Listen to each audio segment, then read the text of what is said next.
Waini Rasidi. Waini. Waini. Orang PTM. Yang saya kenal selama 2 tahun. Saya kehilangan kata-kata.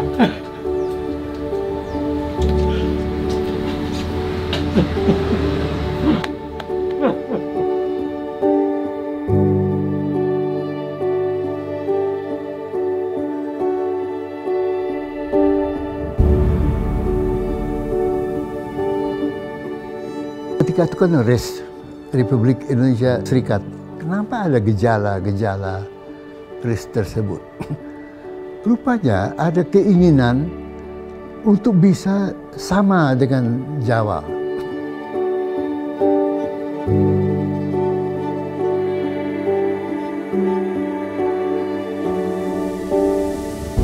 Milo pada waktu itu SMP itu hanya ada di beberapa tempat saja di Indonesia. Nah, pemerintah agak lamban di dalam soal mengadakan sekolah baru gitu kan. Memang saat makan mereka sangat haus ilmu, betul-betul haus ilmu.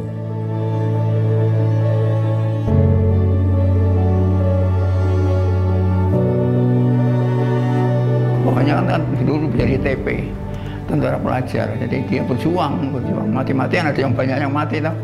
Nah itu yang masih hidup mau meneruskan belajar, kok suruh berjuang lagi mengajar, itu kan jadinya nggak bisa sekolah.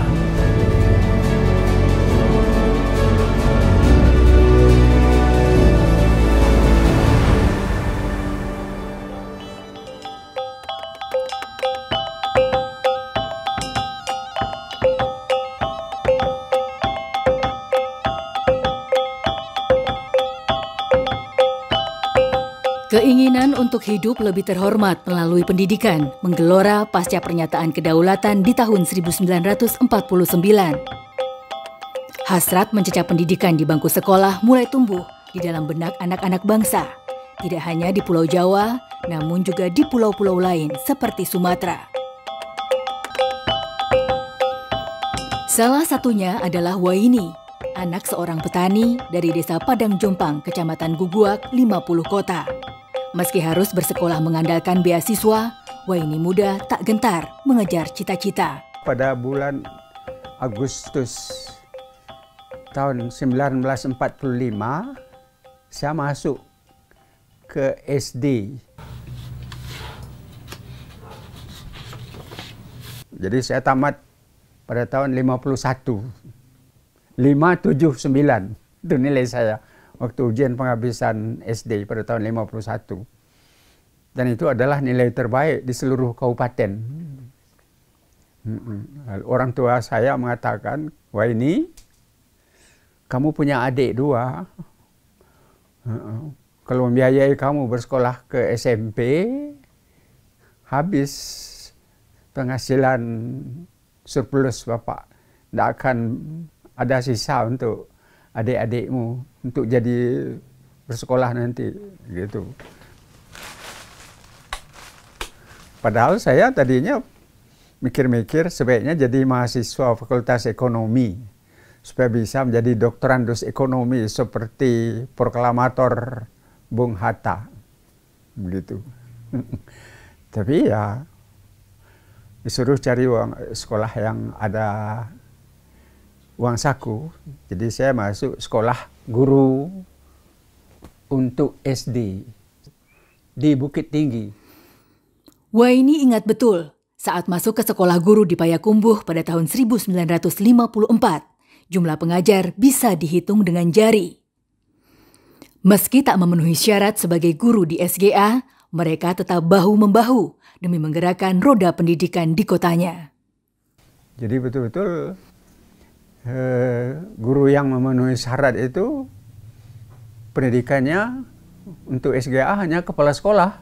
Yang lainnya ya ditanya sejak awal mereka mau berani mengajar gitu. Maka didirikanlah SGA itu di sana gitu. Kedatangan sejumlah tenaga guru bantu di tahun 1955 seolah menjadi oase di tengah minimnya tenaga pengajar. Mereka adalah para mahasiswa dari Pulau Jawa yang tergabung dalam proyek pengerahan tenaga mahasiswa. Iya, kita merasa dengan adanya guru-guru baru yang lebih muda tapi lebih menguasai bahan, ya kita lebih bersemangat.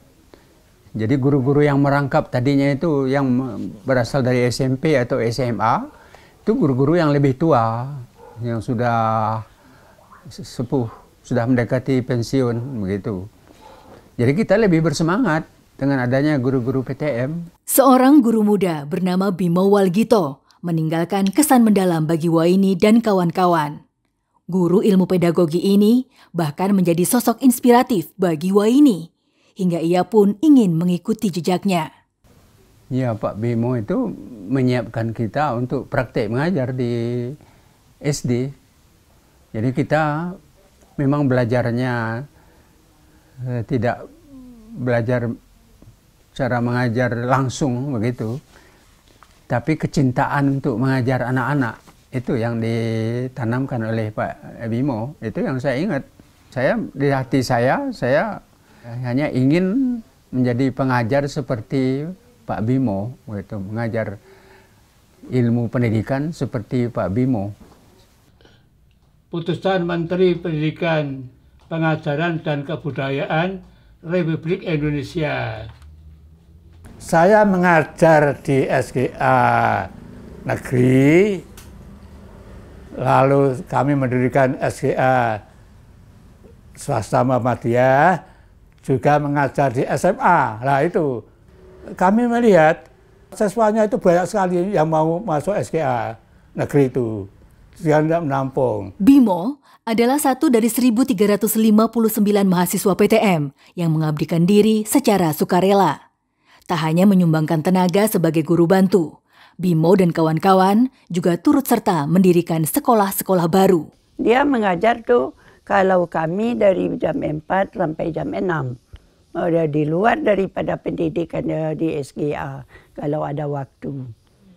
Kadang-kadang bukan di jam belajar.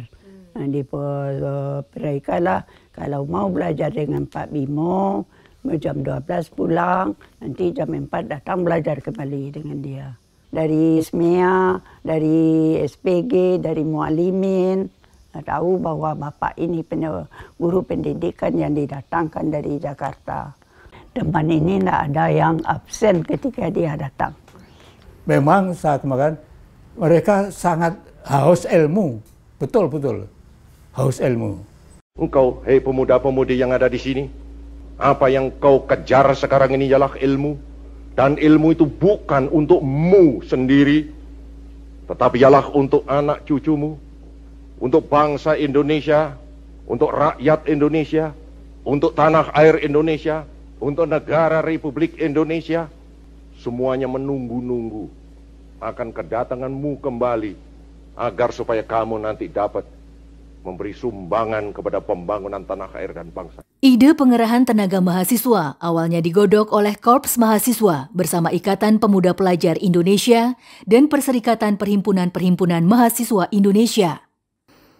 Selain ikut serta mengangkat senjata, para pelajar dan mahasiswa yang sebelumnya tergabung dalam tentara pelajar ini juga berperan dalam mendirikan sekolah-sekolah darurat di pengungsian.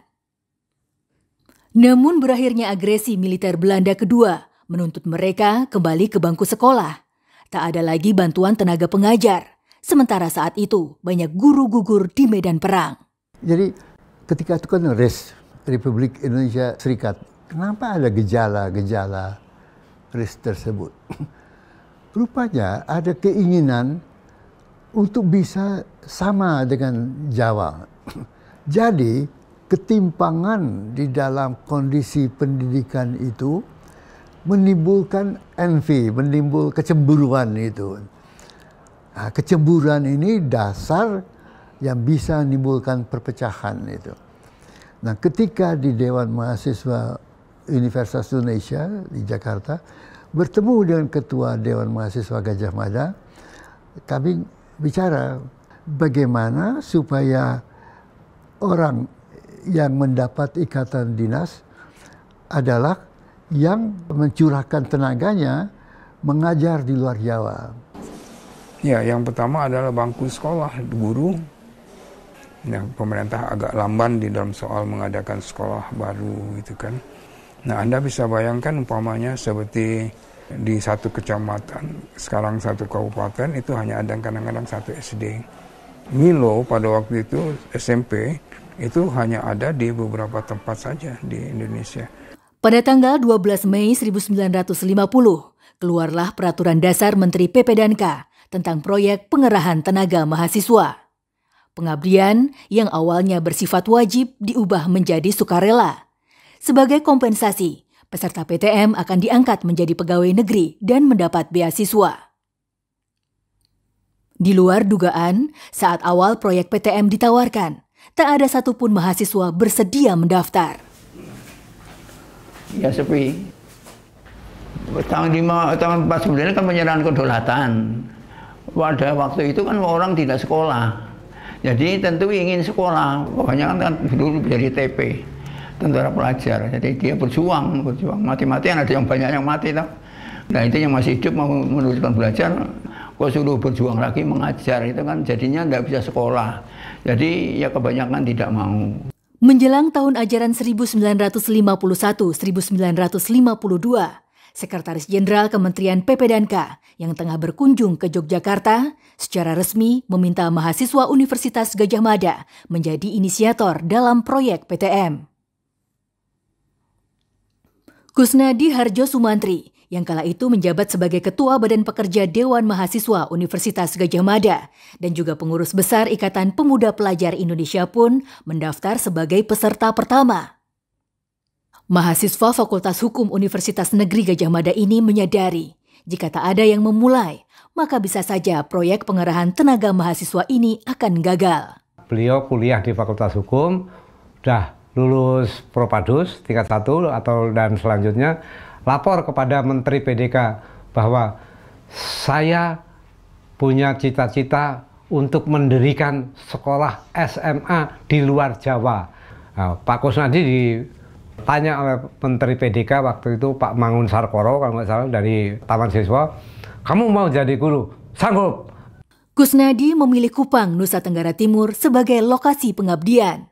Kota-kota di luar Pulau Jawa yang belum memiliki sekolah lanjutan tingkat atas memang menjadi sasaran utamanya. Tercatat, pada saat itu sekolah tingkat lanjutan atas yang berdiri baru berjumlah 25 sekolah. Bersama 7 orang mahasiswa Universitas Gadjah Mada lainnya, Kusnadi memulai perjalanan sebagai guru muda pada bulan Oktober 1951. Dia memilih Rote karena Rote terisolasi, kedua miskin sekali.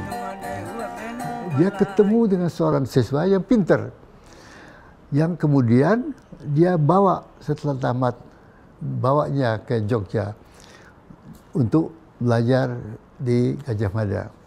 Entah bagaimana cara pembiayanya, Fakultas Ekonomi, dia tamat, dan karirnya itu terus meningkat sampai jadi Gubernur Bank Sentral, Andreas Moy.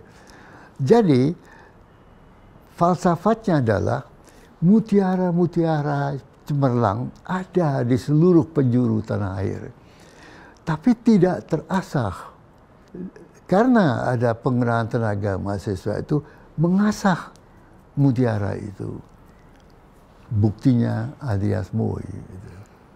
Pada tahun 1952, Kusnadi yang sedianya akan kembali ke bangku kuliah setelah menyelesaikan masa pengabdian justru ditunjuk sebagai koordinator proyek PTM. Ia pun membentuk penyelenggara PTM Dewan Mahasiswa Universitas Gadjah Mada di kota Jogja. Kusnadi pun mengirimkan 16 orang mahasiswa UGM menjadi peserta PTM Angkatan Kedua. Selama kurun waktu 1952 hingga 1962, Kusnadi terus mengawal pengiriman para tenaga pengajar muda, hingga ia diangkat sebagai Sekretaris Panitia Pusat Pengerahan Tenaga Mahasiswa Kementerian PP&K. Pak Kusnadi itu memang orang yang sangat gigih itu. Tentang apa saja yang saya tahu ditawarkan dia mau. Sehingga ya waktunya saya pikir gimana orang itu bisa bekerja seperti itu. Memang ya gigih betul di dalam bidang pendidikan begitu. Jadi dia itu penuh antusias bahwa PTM itu harus berkembang lebih besar karena pengalamannya di Rote itu. Pada tahun 1953, permintaan bantuan tenaga pengajar mulai berdatangan dari berbagai daerah. UGM kembali mengirimkan 37 orang mahasiswa untuk mengajar di sejumlah SLTA yang ada di Lampung, Pontianak, Makassar, Payakumbuh, Gorontalo, dan Pematang Siantar. Di tahun ini pula, 2 mahasiswa Universitas Indonesia mulai bergabung menjadi tenaga pengajar dalam proyek PTM.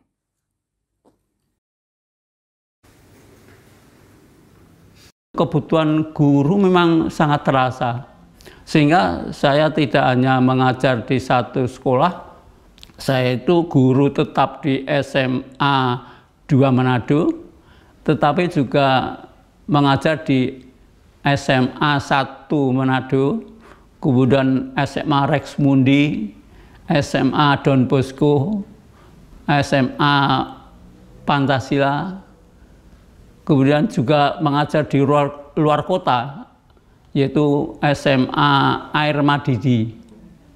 Kalau saya berangkat kerja itu jam 6 pagi, nanti sampai di rumah paling cepat 9 malam. Palopo itu di Teluk, di Pulau Sulawesi. Di sana ada SMA negeri, namun gurunya kosong, hanya kepala sekolah dan guru olahraga. Guru yang lain baru datang rombongan saya sebanyak 11 orang. Kalau kami rombongan PTM datang, nggak ada guru. Dukungan terhadap proyek pengerahan tenaga mahasiswa semakin meluas di tahun keempat. Universitas Airlangga mulai mengirimkan mahasiswanya sejak tahun 1955. Disusul Universitas Pajajaran dan Universitas Andalas pada tahun 1956. Sementara itu, Universitas Hasanuddin dan Universitas Sumatera Utara mulai mendaftarkan sebagai peserta PTM sejak tahun 1959. Nah, ini kepala sekolahnya itu juga dari Padang. Terus dapat pindah di Mataram, Lombok. Saya juga ditampung oleh kepala sekolah. Suka dan duka menjadi seorang pengajar muda dirasakan para mahasiswa selama menjalani hidup di perantauan. Saya numpak sepur waktu itu sampai jam 10 malam. Dan kebetulan sepurnya itu di atas berdes itu ada kadut. Kadutnya itu terbakar. Terus paginya baru berangkat ke Bali. Karena belum banyak hotel dan di situ tidak ada hotel, saya dipersilahkan bermalam di rumah kosong yang untuk membunuh Belanda dan Jepang. Sana itu orangnya tinggi besar dan kebanyakan murid-murid itu dulu bekas anggota Parmesa yang berjuang di hutan. Jadi hati-hati, mereka agak kasar, bukan orang seperti orang Jawa gitu. Saya kemudian melihara kumis tebal, karena saya kan kecil pendek, itu hanya untuk meningkatkan percaya diri saja lah. Kalau untuk menakuti ya tidak, karena mereka gerilyawan kan tidak takut apa-apa gitu ya. Sekolahnya ya sudah dibangun gitu, tapi tidak terawat. Kalau ada kerusakan juga belum bisa diperbaiki, misalnya pintu rusak. Kan kita tahu daerah Sumatera itu banyak yang hewan itu dilepas saja. Jadi ada yang tidur di lokal itu, jadi berberak di situ. Berak di situ kalau pagi-pagi kita gotong royong membersihkan dulu. Gitu. Kompensasi ya berupa gaji itu. Pertama kali belum itu 316. 316 bukan ribu loh. 316 ya cukup, itu relatif dan subjektif. Pernah kami kekurangan keuangan karena gaji pada tahun 61 sampai 63 itu, aduh mengerikan sekali. Guru-guru itu nggak punya uang sama sekali, sampai nggak mengajar, merantau ke pelabuhan, golek iwak. Murid-murid geger, Pak Guru pada kemana? Oh di laut. Wah, ternyata tahu bahwa Pak Guru kehabisan bahan hidup. Mereka pada berbondong-bondong ngirim, ada ngirim beras, ada ngirim sayur ke rumah Pak Guru itu.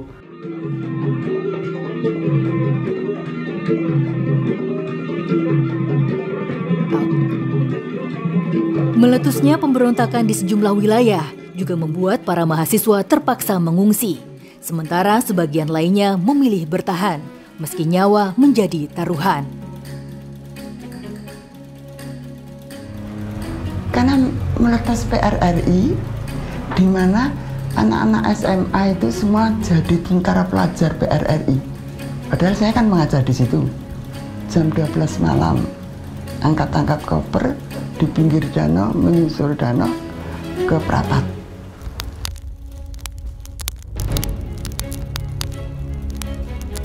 Ya karena daerahnya daerah Kahar Mujakan, Mbak.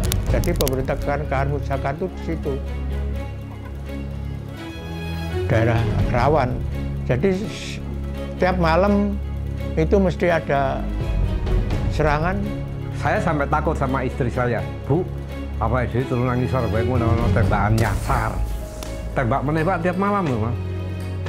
Jadi ya agak ngeri gitulah. Saya tetap karena ditugaskan pemerintah, tugas saya di sana selama 2 tahun. Jadi saya harus menghabiskan waktu 2 tahun mengajar di SMA Palopo. 4 orang mahasiswa peserta PTM Angkatan ke-6 gugur saat melakukan pengabdian di kota Gorontalo. Mereka ikut berjuang bersama pasukan gerilya saat meletus pemberontakan PRRI Permesta.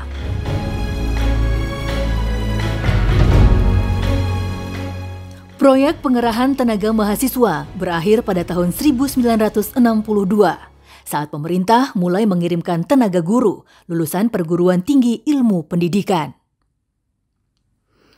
Total, keseluruhan mahasiswa yang dikirim sebagai peserta PTM berjumlah 1.359 orang, di mana 80% diantaranya adalah mahasiswa Universitas Gadjah Mada.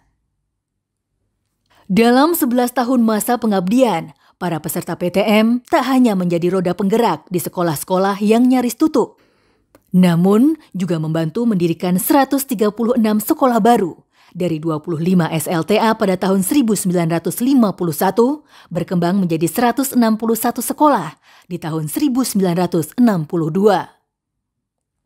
Meningkatnya jumlah lulusan sekolah lanjutan tingkat atas mendorong pendirian sejumlah perguruan tinggi di luar Pulau Jawa sejak tahun 1960-an.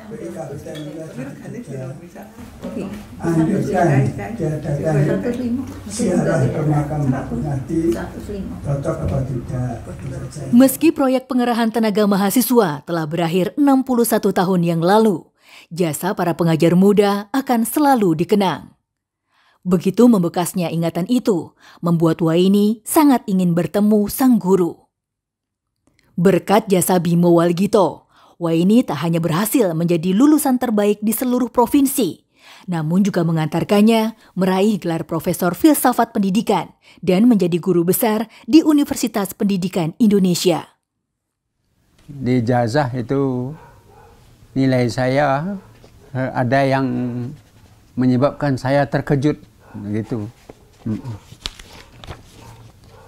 Barangkali ini untuk memperindah ijazah saya, akan cacat kalau ada angka 6 gitu. Jadi saya terima biasa-biasa saja, dengan syukur saja bahwa ada katrol, sehingga nilai saya menjadi lebih dari 7,5 rata-ratanya. Lalu saya diberitahu oleh Pak Bimo bahwa saya adalah nilai terbaik untuk seluruh provinsi.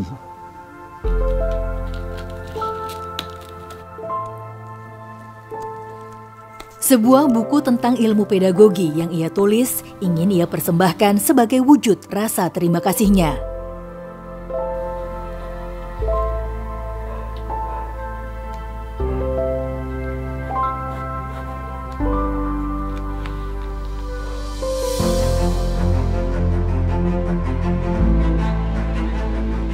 Ditemani salah satu putranya, Waini berangkat ke Yogyakarta untuk memberikan kejutan pada sang guru tepat di hari ulang tahunnya.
Waini Rasidin.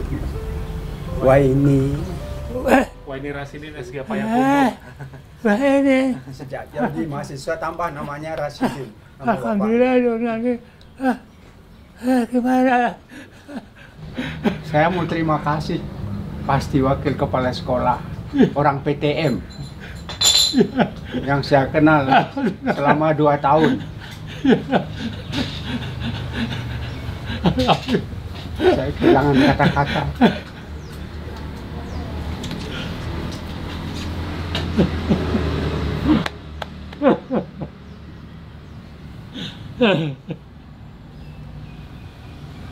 Terima kasih.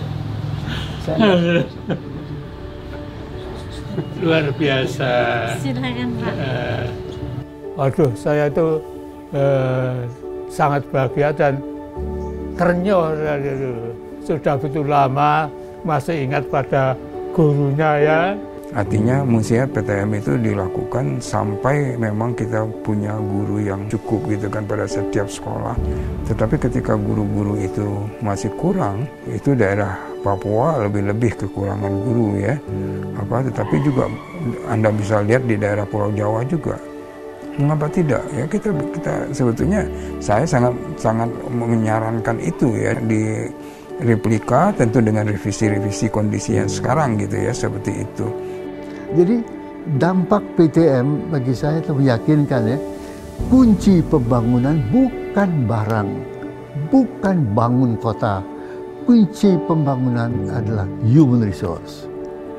Andai kata kita lakukan ini, dan kita punya 235 juta, di mana 196 adalah generasi 2019-2035 yang muda, jika ini digejot habis-habisan ya, Masya Allah, 2045 terbang kita. Saya bahagia sekali dan ya, murid saya bisa menjadi profesor, doktor.